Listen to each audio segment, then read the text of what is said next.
Loss Angeles, city of angels, जनवरी 2025 के पहले हफ्ते में मुसीबत में गिर गया। एक शांत मंगलवार 7 जनवरी को पूरे रीजन में कई वाइल्ड फायर्स फैलने से शांति भंग हो गई। तेज सैंटा एना हवाओं से आग और भड़क गई और जमीन के बड़े हिस्से जल गए, हर तरफ तबाही मचाते हुए। स्थिति जल्दी ही एक बड़े क्राइसिस में बदल गई, जिसके कारण लॉस एंजेलिस की मेयर कैरन बैस को इमरजेंसी घोषित करना पड़ा। जैसे जैसे आग भड़कती गई, शहर में डर और बेचैनी फैल गई। एक समय नीला आसमान धुएं से भरकर नारंगी हो गया, क्योंकि लॉस एंजेलिस के आसपास की पहाड़ियों से धुआं उठ रहा था। लोग हैरानी और डर से देखते रहे, क्योंकि आग घरों, दुकानों और इंपॉर्टेंट जगहों को निगल रही थी।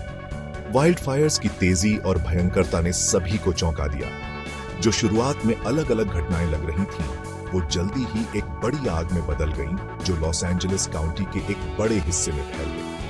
आग ने अपने रास्ते में आने वाली हर चीज को जलाकर राख कर दिया, पीछे एक काला और पहचान से परे लैंडस्केप छोड़ दिया।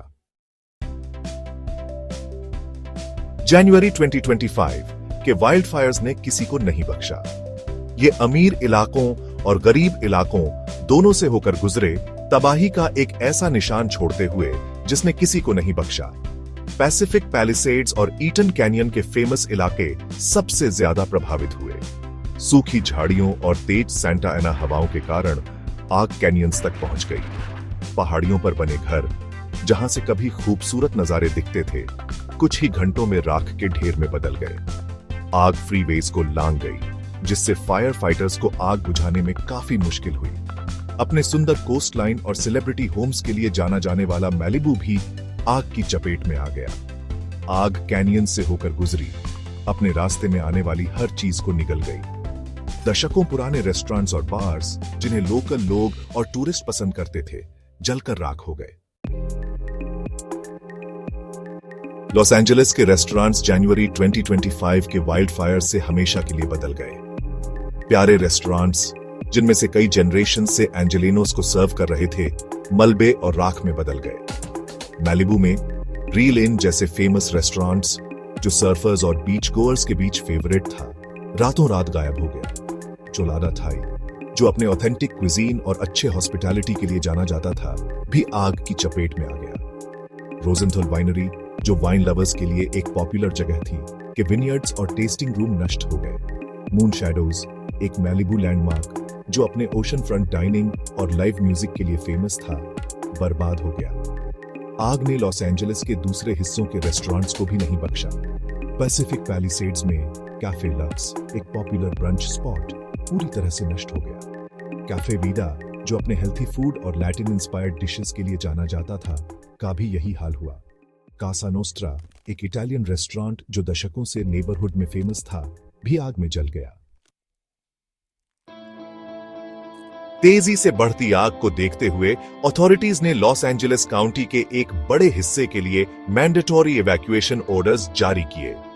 तट से लेकर कैनियंस तक लोगों को अपने घरों से भागना पड़ा, अपनी कीमती चीजें और यादें पीछे छोड़कर। इवैक्यूएशंस अराजक और दिल दहला देने वाले थे, क्योंकि फैमिलीज जरूरी सामान और पेट्स को इकट्ठा करने के लिए भाग दौड़ कर रहे थे, ताकि सुरक्षित जगह पहुंच सके।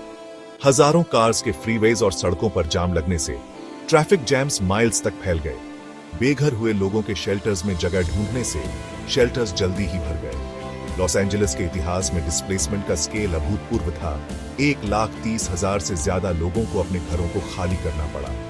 इस उथल पुथल के अलावा वाइल्ड फायर्स ने लाखों घरों और दुकानों की बिजली काट दी। कई दिनों तक लॉस एंजेलिस के बड़े हिस्से अंधेरे में डूबे रहे, क्योंकि यूटिलिटी क्रूज बिजली बहाल करने के लिए लगातार काम कर रहे थे। पावर आउटेजेस ने दैनिक जीवन को बाधित कर दिया, जिससे लोगों के लिए अपडेटेड रहना, अपनों से कांटेक्ट करना या खाना खराब होने से बचाना मुश्किल हो गया। सेक्शन 5, आग के बीच उम्मीद की किरण। बुरे से बुरे वक्त में भी लॉस एंजेलिस की स्पिरिट चमकती रही। जैसे ही शहर भयंकर वाइल्ड फायर से जूझ रहा था, लचीलेपन, दया और असाधारण साहस की कहानियां सामने आईं। फायर फाइटर्स, पुलिस ऑफिसर्स और पैरामेडिक्स समेत फर्स्ट रिस्पॉन्डर्स ने बिना थके और निस्वार्थ भाव से आग बुझाने, खतरे में फंसे लोगों को बचाने और जरूरतमंदों को मदद देने के लिए काम किया। कई लोगों ने दूसरों को बचाने के लिए अपनी जान जोखिम में डाली, घंटों बिना आराम किए काम किया। उनकी बहादुरी और समर्पण मुसीबत के समय में उम्मीद की किरण थे। वाइल्ड फायर्स से प्रभावित लोगों की मदद के लिए कम्युनिटीज एक साथ आए। पड़ोसियों ने पड़ोसियों को निकालने में मदद की, रहने की जगह, खाना और दिलासा दिया। वॉलंटियर शेल्टर्स और डोनेशन सेंटर्स पर आए, अपना समय और रिसोर्सेज उन लोगों की मदद के लिए दिए जिन्होंने सब कुछ खो दिया था। रेस्टोरेंट्स और फूड बैंक्स ने इवैक्यूईज और फर्स्ट रिस्पॉन्डर्स को खाना दिया, यह सुनिश्चित किया कि इस मुश्किल समय में कोई भूखा न रहे। सेक्शन 6, टुकड़ों को समेटना। जैसे ही आग पर काबू पा लिया गया और धुआं छटने लगा, पुनर्निर्माण का मुश्किल काम शुरू हुआ। जनवरी 2025 के वाइल्ड फायर से हुए नुकसान का पूरा अंदाजा दर्दनाक रूप से स्पष्ट हो गया। हजारों घर मलबे में बदल गए, फैमिलीज बेघर हो गए और एक अनिश्चित भविष्य का सामना कर रहे थे। बिजनेसेस नष्ट हो गए, रोजगार छिन गए और पूरे कम्युनिटीज इस आपदा से घबरा गए। पुनर्निर्माण की प्रक्रिया धीमी और कठिन थी।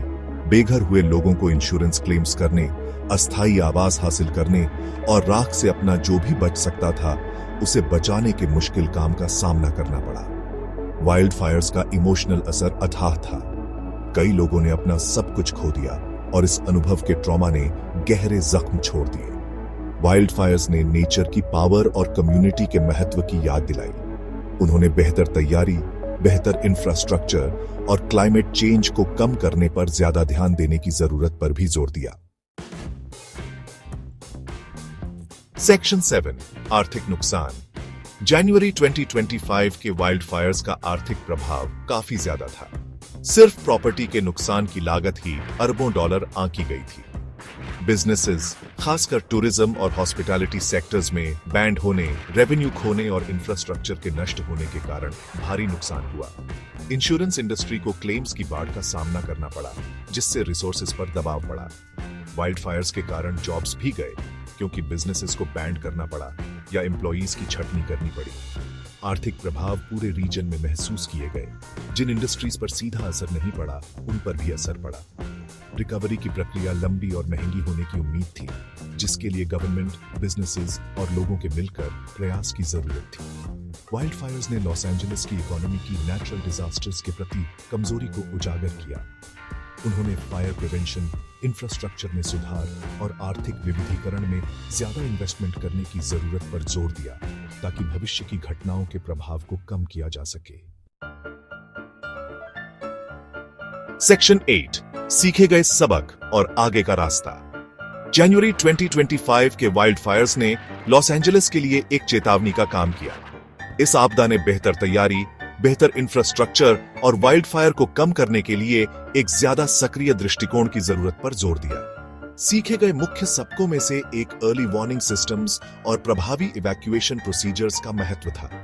वाइल्ड फायर्स ने clear communication channels, real time information और कोऑर्डिनेटेड इवैक्यूएशन प्लान्स की जरूरत को दिखाया, ताकि भ्रम को कम किया जा सके और लोगों की सुरक्षा सुनिश्चित की जा सके। इस आपदा ने वाइल्ड फायर की तैयारी और प्रतिक्रिया में इंफ्रास्ट्रक्चर की महत्वपूर्ण भूमिका को भी रेखांकित किया। फायर रेजिस्टेंट बिल्डिंग मटेरियल्स में इन्वेस्टमेंट करना, आग लगने के खतरे को कम करने के लिए पावर ग्रिड्स को अपग्रेड करना और घरों और कम्युनिटीज के आसपास डिफेंसिबल स्पेसेस बनाना जरूरी कदम माने गए। इसके अलावा वाइल्ड फायर्स ने लैंड मैनेजमेंट और वेजिटेशन कंट्रोल के लिए एक ज्यादा सक्रिय दृष्टिकोण की जरूरत पर भी जोर दिया।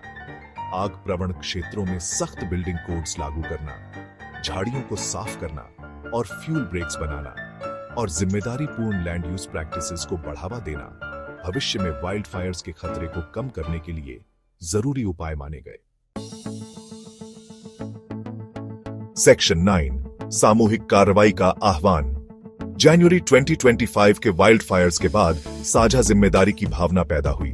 यह स्पष्ट था कि भविष्य की आपदाओं को रोकने और उनके प्रभाव को कम करने के लिए गवर्नमेंट, बिजनेसेस और लोगों के सामूहिक प्रयास की जरूरत होगी। गवर्नमेंट एजेंसीज को वाइल्ड फायर की तैयारी को प्राथमिकता देने, आग बुझाने और रोकथाम के लिए पर्याप्त रिसोर्सेज आवंटित करने और जिम्मेदारी पूर्ण लैंड मैनेजमेंट को बढ़ावा देने वाली नीतियां लागू करने का आह्वान किया गया। बिजनेसेस को फायर सेफ प्रैक्टिसेस अपनाने, एम्प्लॉई ट्रेनिंग में इन्वेस्टमेंट करने और community based wild fire mitigation प्रयासों का समर्थन करने का आग्रह किया गया। लोगों को अपने घरों के आसपास डिफेंसिबल स्पेसेस बनाकर, इवैक्यूएशन प्लान्स बनाकर और आग की स्थिति के बारे में अपडेटेड रहकर वाइल्ड फायर सेफ्टी के लिए व्यक्तिगत जिम्मेदारी लेने के लिए प्रोत्साहित किया गया।